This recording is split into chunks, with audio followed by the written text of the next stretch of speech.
L'ADEME, c'est quoi? C'est un opérateur de l'État qui est là aux côtés des entreprises, aux côtés des élus, sur les territoires, pour qu'ils puissent réussir leur projet de transition écologique. Et la réalité que je constate depuis 1 an et demi que je suis président de l'ADEME, c'est d'abord que pour les entreprises, la transition écologique et la décarbonation, ça se rapproche du cœur de leur stratégie. La décarbonation des entreprises, leur impact, leur logique de transition écologique, elle est devenue cœur de stratégie. Aujourd'hui, un directeur général d'entreprise, d'une entreprise industrielle qui produit du carbone, elle doit l'intégrer dans sa matrice de risque. Pourquoi? Parce que tous les grands groupes privés se décarbonent et donc mettent de la pression sur leurs sous-traitants. Parce que les marchés publics en 2026 ont des clauses environnementales obligatoires. Parce que le monde de la finance et des institutions financières regardent de plus en plus la part des capitaux qu'ils injectent en fonds propres ou en financement de projets de transition écologique ou d'entreprises qui prennent ce chemin. Et puis parce que personne ne sait combien ça coûtera dans 5 ans de produire une tonne de carbone. Personne ne sait en fait. Et donc dans votre business, dans votre modèle d'affaires, dans votre business plan, si vous mettez la tête dans le sable, vous avez un risque de plus à présenter à vos actionnaires, c'est le risque de l'inaction. C'est plus un sujet qu'on traite en politique RSE dans les points divers du comité de direction quand on a le temps, c'est un sujet cœur de stratégie. Et ça on le constate dans le monde économique au quotidien. Alors, un des enseignements de nos étapes, c'est que souvent, lorsque ça marche, c'est qu'il y a un alignement entre une région stratège, des entreprises qui prennent en compte les éléments stratégiques qu'ont mis en place la région. Dès lors que les entreprises, l'État, la région ont des visions stratégiques à long terme, ça commence à bien fonctionner. Comment vous réagissez à ce constat que l'on fait?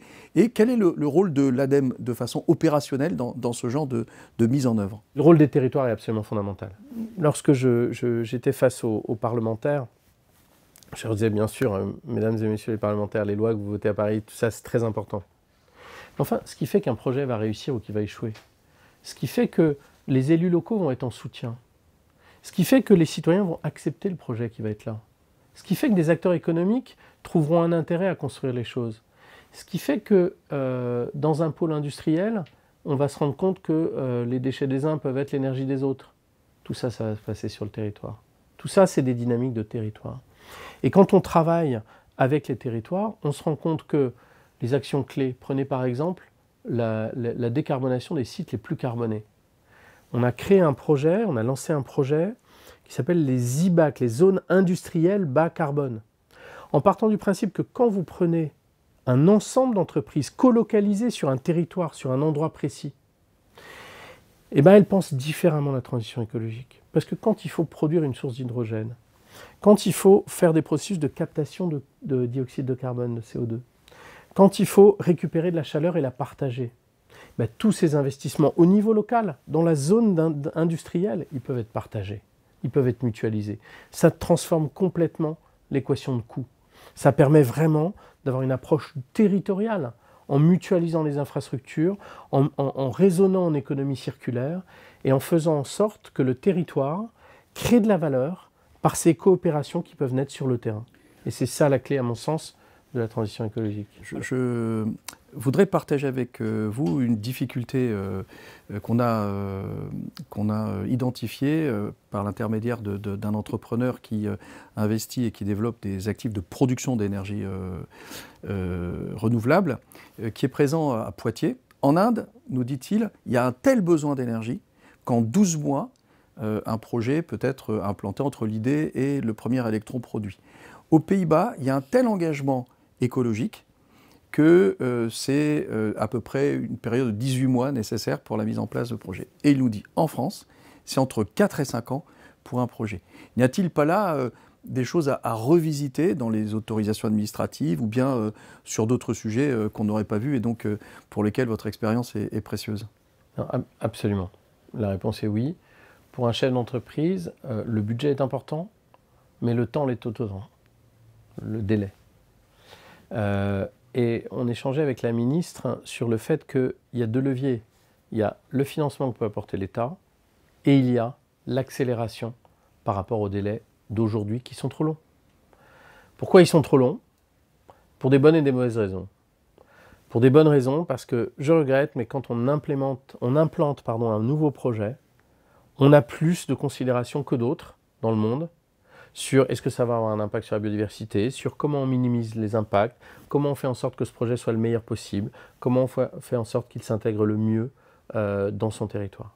C'est vrai qu'il y a des bonnes et des moins bonnes raisons. Et dans les moins bonnes raisons, on a des processus de recours qui sont longs, alors qui sont importants, hein. Les recours, c'est bien sûr une expression citoyenne nécessaire, mais ils sont très longs, trop longs. Et puis parfois des complexités administratives. Alors du coup, la ministre Agnès Pannier-Runacher a travaillé sur ces zones d'accélération. Et l'idée, c'est de dire, on lance ces zones, on les inscrit dans le plan local d'urbanisme pour pouvoir permettre aux porteurs de projets de dérisquer son projet. C'est-à-dire qu'évidemment, quand un projet s'installe dans une zone qui a été déjà prévue dans les documents d'urbanisme pour ça, entre guillemets, en tout cas qui les autorise, qui les facilite, qui les encourage, du coup l'idée, c'est que ça dérisque le projet et que ça accélère les procédures de recours qui restent évidemment légitimes, mais qui accélèrent les processus de décision. L'esprit, c'est de dire, allons un cran plus vite parce qu'on a une urgence à la transition écologique et parce qu'un porteur de projet, pour lui, le délai et le temps est tout aussi important que les moyens financiers que l'État peut mettre à sa disposition. Sylvain, je voudrais vous parler d'une expérience intéressante que nous avons vue en Franche-Comté, avec toute la filière de chanvre industriel qui part de la production jusqu'à l'utilisation de matériaux biosourcés sur les matériaux de construction, le textile et aussi l'automobile, l'industrie automobile. Et nous y avons vu un exemple de gouvernance croisée entre producteurs de chanvre industriel et équipementiers automobiles, avec une inspiration de l'industrie sur l'agriculture, et notamment le chanvre industriel et l'intégration du chanvre dans des équipements automobiles. Et on a trouvé intéressant cette organisation d'une gouvernance croisée qui est extrêmement fertile en termes d'innovation, d'idées, et qui donne beaucoup d'éclairage et de perspectives aux agriculteurs sur l'utilisation du chanvre, et ce qui leur permet aussi de prévoir eux-mêmes leur surface à cultiver. Est-ce que vous avez vu d'autres expériences de croisement entre secteurs d'activité autour de ces problématiques? Tout à fait, et c'est un très bon exemple, mais ça soulève deux points. Le premier, c'est celui dont on parle pas assez dans le domaine de la transition écologique, qui est celui de la souveraineté. Parce que quand on remplace du lin par du plastique, du plastique ou des produits très issus du pétrole, pour faire court, par des matériaux comme le lin ou le chanvre, quand on recycle, quand un industriel qui fabrique de l'acier injecte des aciers recyclés dans son processus, eh bien tout ça, c'est de l'importation de produits pétroliers ou de minéraux extérieurs en moins. Et donc c'est plus de souveraineté. Donc ces circuits courts-là, qui apportent la création de valeur pour l'agriculteur, qui apportent des solutions alternatives pour les industriels, qui à la fois se décarbonent et à la fois reprennent la main sur leur filière. Et on sait dans ce monde instable combien reprendre la main sur une filière, ça peut être stratégique. Donc tous ces sujets montrent que la transition écologique, l'économie circulaire, tout comme la substitution des énergies carbonées par des énergies souveraines locales, ça participe d'une nouvelle tendance qui est de dire aujourd'hui plus que jamais dans le contexte actuel mondial, la souveraineté et donc maîtriser ces chaînes de valeur devient stratégique. Plus généralement, comment vous voyez le rôle du secteur financier dans cette transition? Le secteur financier joue un rôle déterminant dans la transition écologique. Un rôle d'accélération et un rôle d'accompagnement.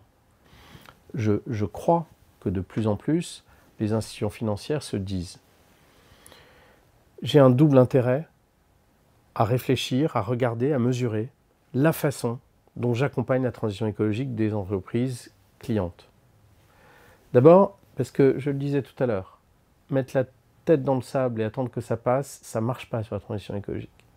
Et donc j'ai intérêt à évaluer et à diminuer le risque que prennent mes clients dans la transition écologique. Le risque de rester carboné dans un monde qui se décarbone, le risque de ne pas s'adapter, avec l'adaptation c'est un sujet majeur dans la transition écologique. Et donc j'ai intérêt à favoriser Chez ses clients, alors ils peuvent être en fonds propres, vous pouvez être en fonds propres, en accompagnement de projet, en financement, mais en tout cas, chez ses clients, j'ai intérêt à accompagner leurs réflexions et leurs travaux sur la transition écologique et leurs projets sur la transition écologique. Parce que ça diminue le risque de mon portefeuille. Et finalement, entre deux banques, une qui aurait une bonne visibilité et un bon accompagnement de ses projets sur les sujets de transition écologique, et l'autre qui le mettrait complètement, qui passerait à côté du sujet, le risque auquel ces clients sont exposés est différent. Ce qui va compter, c'est la crédibilité du parcours de décarbonation, du plan de décarbonation que construisent les entreprises carbonées. Et finalement, nos ingénieurs se sont dit, écrivons une méthodologie scientifique robuste pour évaluer la qualité, d'abord pour construire des plans de décarbonation solides, et après pour évaluer ces plans et la solidité de ces plans de décarbonation. C'est une méthodologie qui s'appelle ACT, pour Accelerate Carbon Transition, et c'est une méthodologie qui a connu un coup d'accélérateur absolument fabuleux en octobre dernier, parce que la Banque de France a regardé toutes les méthodologies existantes, a retenu ACT comme étant sa méthodologie de référence pour ses indicateurs climat, comme sous-jacent aux indicateurs climat qu'elle est en train de construire. Mon message aux ETI de nos territoires, mon message aux grosses PME, à tous ceux qui ont un enjeu sur la transition écologique, c'est de dire faites-en un avantage concurrentiel. Parce que, je le disais, 2026, clause environnementale obligatoire dans les marchés publics, il faudra bien distinguer l'entreprise A de l'entreprise B. Là, quand vous pourrez dire, moi je suis 14B+, méthodologie scientifique de l'ADEME, évaluée par EY ou KPMG ou un bureau certifié expert en transition écologique. Et au fait, mes concurrents, ils font quoi? Ben là, vous aurez des arguments solides, tangibles, pour valoriser tout ce que vous faites en matière de transition écologique. L'étape d'après, de celle de demain matin, c'est, si je considère que la transition écologique, ma décarbonation, c'est cœur de stratégie, comment, entre maintenant et 2030 ou 2040, je vais transformer ça en un avantage concurrentiel tangible, parce que je ne peux pas attendre 2040 pour expliquer que je suis plus vert que mes concurrents. Et je suis bien obligé aujourd'hui de valoriser ces efforts, ce temps, cette énergie que je mets dans la décarbonation. Et force est de constater qu'aujourd'hui, les femmes et les hommes qui dirigent les entreprises ont compris que cette décarbonation, que cette logique de transition écologique, c'est une question de pérennité de leur entreprise, c'est une question du coût, de cœur de stratégie. Sylvain, pour finir, je voudrais évoquer avec vous la question du récit de la transition. Nous avons finalement d'un côté une pression liée au dérèglement climatique, dont on voit que cette pression et les dérèglements s'accélèrent, et en même temps une transition qui prend du temps, puisque vous le disiez. En fait, ce n'est pas une transition globale, c'est une transition que doit faire chaque citoyen dans les usages du quotidien, chaque entreprise, etc. Et donc, cette question du temps incompressible, elle s'oppose à la question de l'urgence. Comment peut-on parler aux parties prenantes, que sont la société civile, les ONG, les citoyens, pour les rassurer sur le fait que nous sommes collectivement en chemin et quel peut être le rôle de l'ADEME sur ce sujet? Cette notion de récit est très importante, non pas pour raconter une histoire, pour raconter des histoires, mais pour porter un autre regard sur les choses. Et je vais vous proposer un autre regard. La transition écologique, on peut le voir comme il faut gérer un problème de 2050 alors que j'ai mon problème d'aujourd'hui à gérer. Mais si on regarde les choses différemment, qu'est-ce que fait l'ADEME en réalité? Quand elle accompagne ces entreprises sur leur décarbonation, elle travaille sur leur pérennité et donc elle protège, elle contribue bien sûr à notre modeste place, mais elle contribue à protéger l'emploi des Français. Quand on travaille sur les réseaux de chaleur dont je vous parlais de centre-ville tout à l'heure et qu'on passe des énergies carbonées aux énergies renouvelables locales souveraines, on protège le pouvoir d'achat des Français parce qu'ils ne seront plus soumis aux variations erratiques des cours mondiaux de l'énergie.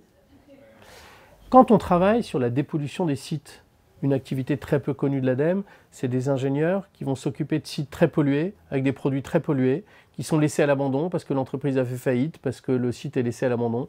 Donc c'est l'État qui se retrouve avec ça sur les bras. Évidemment, l'État est toujours le dernier recours. Et donc l'État me transfère la responsabilité, y compris pénale, de gérer cette situation avec mes équipes qui sont parmi les meilleures de France pour aller mettre ces sites en sécurité.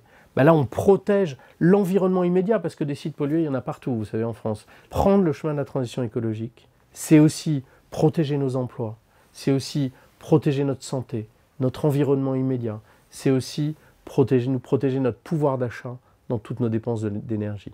Donc voilà l'autre regard que je vous propose sur la transition écologique. Sylvain, merci mille fois de cet échange. Merci à vous, Eric. Merci beaucoup.